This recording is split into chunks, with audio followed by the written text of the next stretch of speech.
All right, put it back.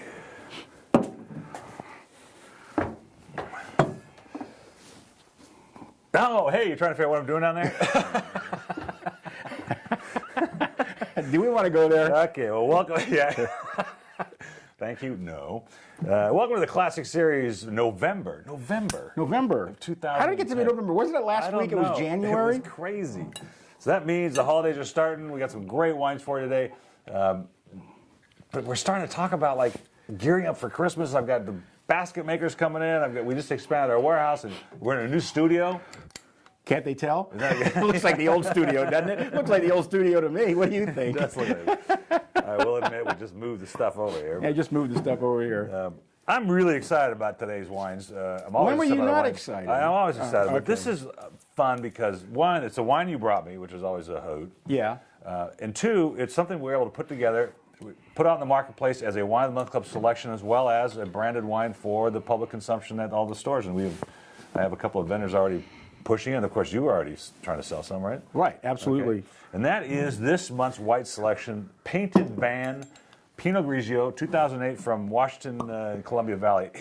Everybody I've tasted this on now. They love this wine. This wine is absolutely delicious. And of course, as we know, it's reminiscent of the days of the free spirit and the sexual revolution. Painted Van emphasizes this very sentiment. Who wrote that prose? Wasn't me. It's unbelievable, isn't it? The writer had nothing to do with it. Anyway, this is really fun. I'm really excited. But he's in the room.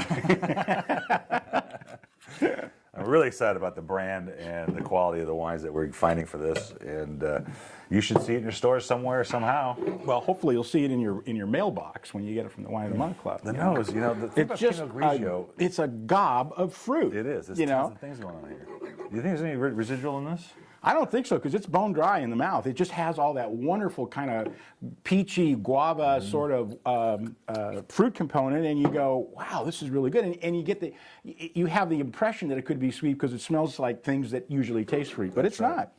I get the peach. I'm trying to figure out would Columbia Valley. I mean, I don't think I've tasted Columbia Valley Pinot Grigio. Don't forget, Pinot Gris, yeah. It's Pinot Gris, but they're not really known for Pinot Gris as much as Oregon are. And the fact is, it's absolutely delicious. I mean, it's just a mouthful of fruit, and it's got really nice dry acidity. It just grips you. It'll be great with Thanksgiving dinner. That's what I was thinking. With a turkey, it's gonna be great. Absolutely fabulous. Yeah. Really, really good. Delicious bottle of wine. Now, I was easily, because we created this brand, I would have no problems walking in the store paying $12.99 for this compared to all the other Pinot Grigios out there for that. Absolutely. Same price. You got the first one for $9.99. You can buy more for $6.99. And I gave it a 90, but the more I taste it, but we just got it. Just landed here a couple of days ago. Well, is that an excuse to underrate it? Easily a 92. Is that a reason why you underrate it? Because if it had gotten here a week ago, it would have gotten a 92? Is he making sense to you? Because I'm not getting it. It's the time value of rating structure. I'm giving it a 93 because I think it's absolutely spectacular. Delicious bottle of wine. Oh. Really good. Really fun. And look for that in your shipment. Okay. The main red is what? Ed, yeah. Is the Bulgarian one. This Bulgarian wine, yes. Which is so cool. Yes. Mavrud. I think I went to high school with a kid named Mavrud once in Santa Monica. I'm almost sure his name was Mavrud. I was dying to taste this wine because obviously, believe it or not, with some 40 years experience at tasting wine, I've never had a Mavrud before. This whole brand, which came from Bulgaria, which ended up on the East Coast, they took some Bordeaux grape and they blended with some other indigenous grape. The Cabernet happened to get the Mavrud. The Merlot got some other indigenous grape. Oh, okay. But you get it in this wine. You definitely get it, but it's different, and it's. I looked up Mavrud, and it's a fairly substantial wine in Hungary, and very well, or Bulgaria, very well thought of, and makes dark, intense wines that need some age. But blending it with Cabernet, I guess, helps to soften it a little bit. But whatever, it's delicious, and it's really good. Great price. I actually requested 3 samples at 3 different times from the East Coast to taste this again because I couldn't believe that Bulgarian wines, we know that they can make them there, but they actually got here that were good, and then they blend them with an indigenous grape, and I thought, that can't be that good. And I kept, maybe I got a good bottle instead of a bad bottle. Well, the thing we forget about places like Bulgaria and Romania and Yugoslavia is that when you look at them on a map, you know how close they are to Italy? They are very, very close to Italy. The climate and the soil conditions are not that different. The problem is that they were under the Soviet Union for so long, so they were very strictly controlled. And even though the Iron Curtains fell over 20 years ago, that's not long enough to really get going, to realize what you've got and what to do with it, you know. And now they're just starting to get there. And boy, they got some really spectacular wines. Don't we have, like Argentina, like Chile, don't some more established countries with wine business have to come in there and help them establish some things, the techniques? The carpetbaggers and robber barons come in and they take I can tell you, when we went to Armenia and went through the wineries there, I mean, oh my God. I mean, they have a grape called Adeni, which is actually a really good grape, but the conditions that they make wine in are ridiculous. I mean, they use Henry's, roof repair to fix their casks, the aging casks. So, but this has so much complexity, and you get that, you get whatever that flavors are that Mavrood contributes, you get it because it's not all Cabernet. And we put on here as a $15.99 cellar. Who knows what the cellar is? But again, if I walked in the store and paid $15.99 for this, I wouldn't complain about that. You know what? This is a great wine to give to the wine geek. Who thinks they know a lot about wine. What is this? And you go, oh, it's probably Bordeaux or Napa Cabernet or something like that. And it's just like, he's not even in the same hemisphere, which I love to do. See, I'm used to looking like I don't know what I'm talking about, but some people aren't. Well, it comes easy for you. So yeah, right. Well, it's $9.99 for the first bottle. You get more for $7.99. Again, they only gave it a 90. I think it's a 91. Well, as Cabernet Mavrood goes for me, I'm doing a 92. Wow. All right, because I think it's delicious. I think it's a really nice bottle of wine. All right, and then our alternate white, which is see, I got lucky. I got all the screw caps. Yeah, I noticed that. Oh, here we go again. Let me use the fancy. Yeah, it's so fancy it doesn't work. Here, would you like me to use my other fancy thing that I came built with? Ta-da! Wow. Yeah, buy those at your local store. This might be a faulty product here. I think there's something faulty, but I don't know if it's the product. I love this Touraine great wines. Bottle of wine. This is, and I brought this. I brought you this one too. This Domaine de Chateauvieux. Yeah, which is a view of the chateau. I mean, it's gorgeous. I mean, it is absolutely gorgeous. An 07, most 07s from California, especially Sauvignon Blancs, would be kind of on the downhill slope. This is just beginning to sing. The balance is gorgeous. The acidity is wonderful, crisp fruit acidity. Wow. You just want to have this with some oysters. It's got hints of New Zealand sort of Sauvignon Blanc. A little grapefruit in there. Yeah, there's a little grapefruit, a little gooseberry. Absolutely delicious bottle of wine. I mean, but it's prepare yourself for acidity, and it's not the kind of wine you want to sit at the bar at Chili Willie's with your chips and salsa.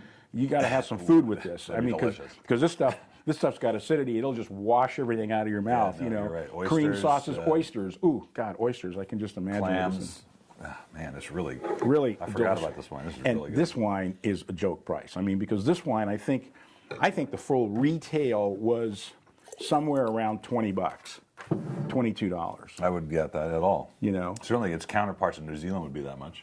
Well, no, its counterpart in Sancerre. You don't compare it to New Zealand. You compare it to Sancerre, which is Sauvignon Blanc grown in the area of Sancerre in the far eastern part of the Loire Valley, where this is in the Touraine. This is more central. Mostly what they grow there is Chenin Blanc, but there are a few people that grow Sauvignon Blanc there, and it's out of this world. And well, we just put a theoretical price of $12.99. I think it's off. It would have to cost more than that, only because of the exchange rate. The dollar versus the euro. $9.99 for the first bottle, $6.99 for more. Unbelievable. That is really an unbelievable price. I have to go get my master's in business because apparently I'm missing something about value and price. Maybe that's why this is working so well for you. Maybe because you don't have your master's in business, sometimes you're not overanalyzing it. I forgot how good this was when we tasted it the first time. I didn't. I know. Well. Oh, sorry. That's Bela Lugosi. You guys see that? I had so much fun making it. Did you see the video? I saw the video. It was pretty cool. Yeah. All right, here's a great opportunity we haven't had in a long time, a Chianti. What do you mean we? He was about 6 when the last time his father had a Chianti Reserva in the regular series. Well, back then there was only a regular series. We were very fortunate. We have very good friends, the DeQuino family. They're here in Southern California. They bring in a lot of imported wines. You see a lot of their products at Trader Joe's, like their balsamic vinegars and things. But, they have had some good wines over the years. We've just never done a lot of business with them. And this month, we actually bought a lot from them, including this 2005 Chianti Reserva in the classic series, which is really amazing. Look at the color; it's still really youthful. This is real wine. This is really, You know, it's a Reserva. Now, Reserva is not the same term in Italy as it is in California. You can use the term reserve in California, and there's no legal definition to it. They can put reserve on anything they want, and a lot of people do. In Italy, in order to be called Reserva, it has to be aged an extra year in the barrel and at least 6 or 9 months in the bottle. So the Reservas always come out about a year and a half before the regular Chiantis, and this is, you know, as good as Chianti can After. get. You know, after the regular. after. Sorry, yes. So it's not a Classico, but it's a Chianti Reserva. Right. And, you know, I don't ask all the questions all the time as to why they're offering this to us, because it really is, I'd wonder about that a myself. $16 or $18 bottle of wine easily, particularly with Chiantis, which the price has gone up so much radically. And here we have this softened, aged, wonderful expression of Sangiovese. From a great vintage, 05. Yeah. And here it is at shelf price supposedly $15.99. It's more than that for sure. At any other wine shop, it'd be $19. But this isn't any other wine shop, boys and girls. Absolutely not. And we got a new carpet up there. I noticed that. I can smell it already. Yeah. Yeah. $19.99. I mean, $9.99 for the first one, and $7.99 for the second one, and it's $90 is unfair again. I mean, you compare this to just in the value alone, it's a $92. Okay, how many times, stop me if I'm wrong, know, have you I heard know, this it's ridiculous. today? Just 3 on this times every one month. 3-minute segment, how many times have you heard this? 4 wines, 4 times. It's 100, he's about 1,000. Amazing. Well, I tell you, I'd give this a 93 any day of the week. Yeah. You definitely, Classic. you know, a really beautiful Chianti, and all these wines are out of this world. You know, they really are. They're spectacular. Hey, cheers. See you at the limited Yep. series.